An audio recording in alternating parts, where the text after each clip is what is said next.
about how much money you anticipate needing. Right. I mean, it's only problematic if that board or commission has no notion of how much money they may be able to receive. So, for example, planning commission, if we know that the zoning code rewrite is looming, they're gonna say in October, we're gonna need $50,000, because they will. So, same with the environmental commission, if they're saying we're gonna undertake a major project, council's already indicated that they're interested in it, so we're gonna ask them to put $10,000 aside in the budget for this. You know what I mean? Like, if, I think that if the commission doesn't know that by November, you can't count on getting anything more than the normal amount during the following year. But if you do, you could anticipate it, and I think EC did. And EC was like, hey, we've got these things coming up, so can you make sure you set aside this for this and that for that? The council knew that ahead.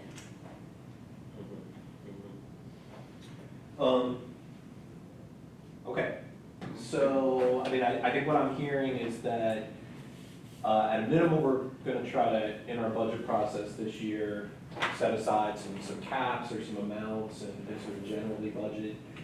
I think it would be a good idea if commissions can, like, be more, specific, even if it is kind of preliminary, that would help in the budgeting process.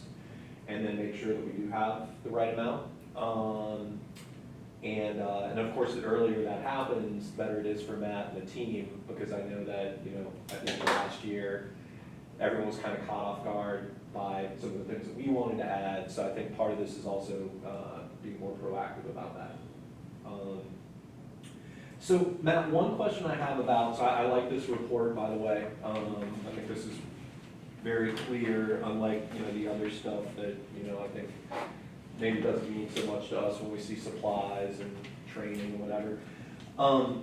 So at this point, the encumbrances, do they include, so it sounded like not everything that the Environmental Commission is looking for. What other things might not be reflected here that would come out of this amount? Honestly, Brian, that's all I'm aware of.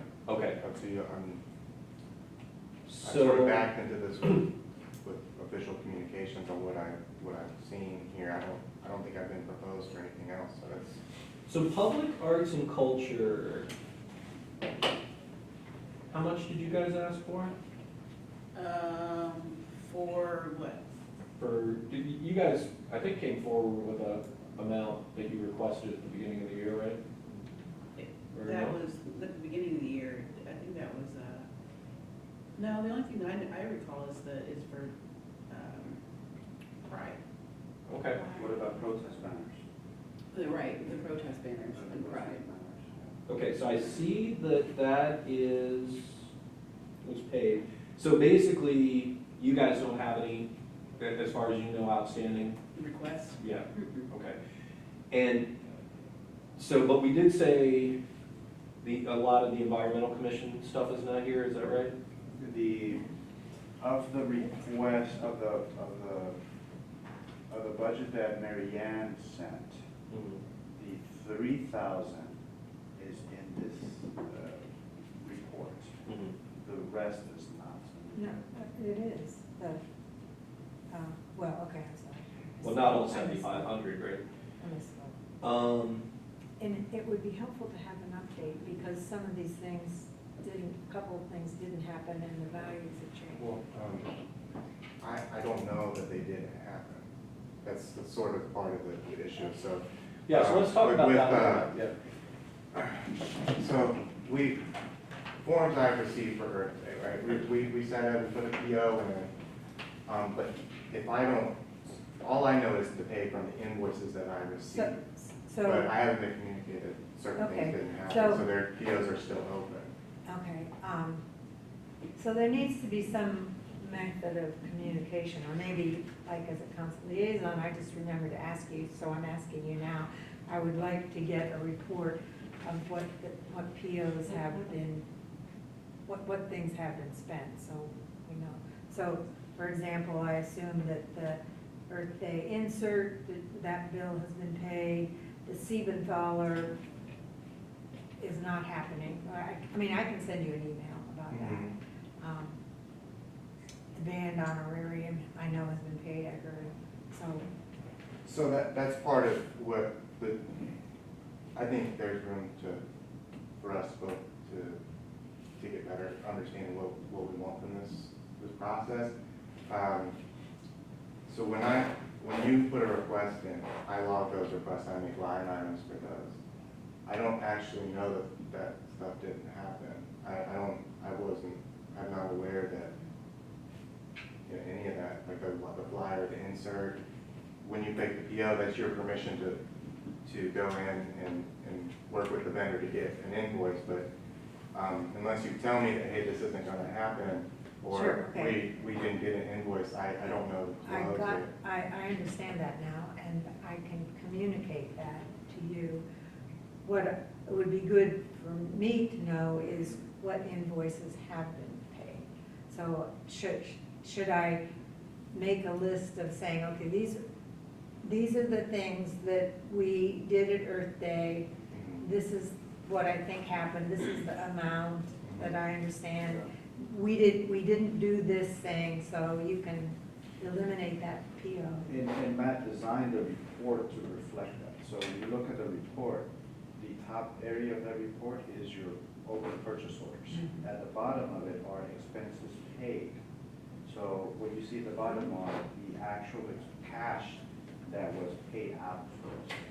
Well, So I mean, for example, I know the band honorarium has been paid, so, Is that the Linda Scott?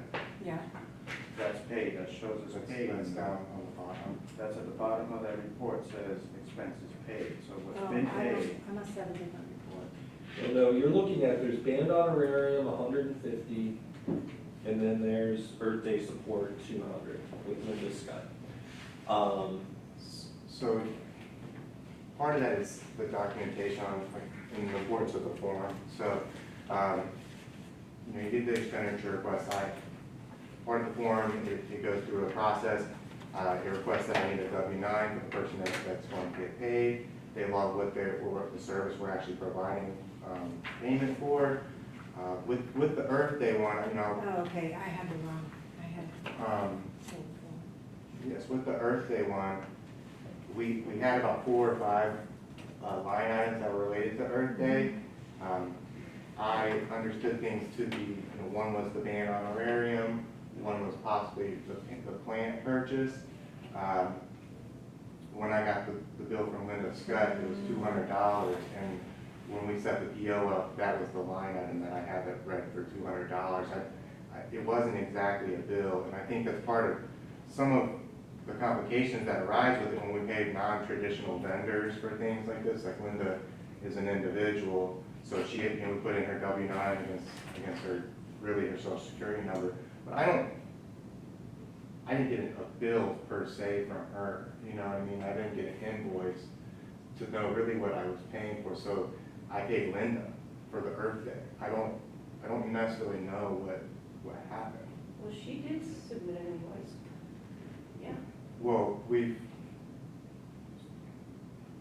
okay, I paid off of the expenditure request form. I sent the invoice that Linda made and said, can you send her a W-9 or whatever? So she listed out what Okay, the. no, yeah, I've got the W-9, and so her payment's good. I just, like, the detail on what exactly I paid for, I think maybe we have the line split, because I had Linda for 150, or, you know, the plans, I didn't know Linda, I just knew plans. I just knew the band, you know, so when I got an invoice that it was related to Earth Day, we paid from it, but, you know, at some point, like, some of the, you know. So you're saying, Matt, that like this 200 and 150, they're not duplicative, but maybe they're just flipped around as to what they were for? Well, we put one PO in that 22383, that was all Earth Day support. And so what you're really seeing here are PO lines that make up the whole purchase order. So like, which line isn't like the biggest distinction that needs to be made. It's just that we're logging a purchase order and able to pay the correct vendor out of it. So, I mean, Well, I have to, I'll kind of cut to the chase. I think what we're looking for is an accounting of what's been either appropriated or encumbered or whatever the process is moving forward. And then, you know, so if the total amount was 350 and that's all supposed to be there, then good, but if like that 150 is supposed to come out, and I don't know what's the best way to communicate that. I mean, is that with the council liaison and Matt? Is that with Judy and Matt? I mean, what, because I think part of this is process, right? It's all process, I think. It's all process, and I think if we had something written down as simple as possible, because it has gotten seemingly very complicated for something that doesn't seem like it's.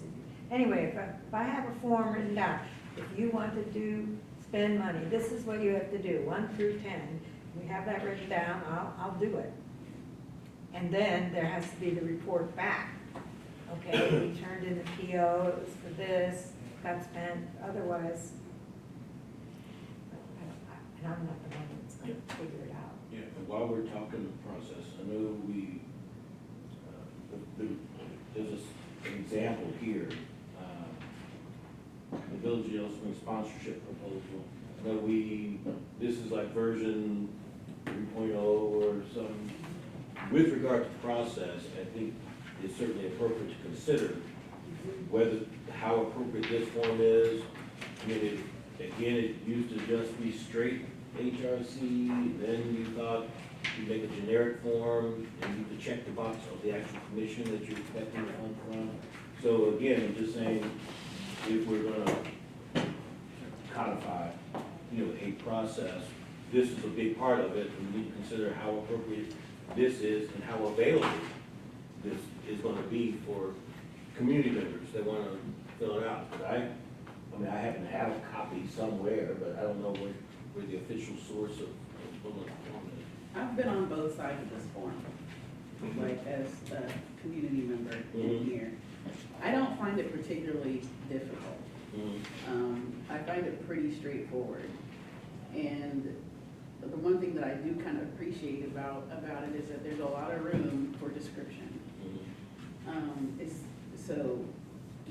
Are we talking about making changes to the form, or what are we talking about? Making the form, which does exist and does get used, making sure it is properly part of this process that we're Okay. And this is what folks look for. Folks Yeah. in the community know about this. Right. And so we're talking this pie in the sky stuff, but where the rubber meets the road, like, what do folks do? Usual suspects, they know, they got the form.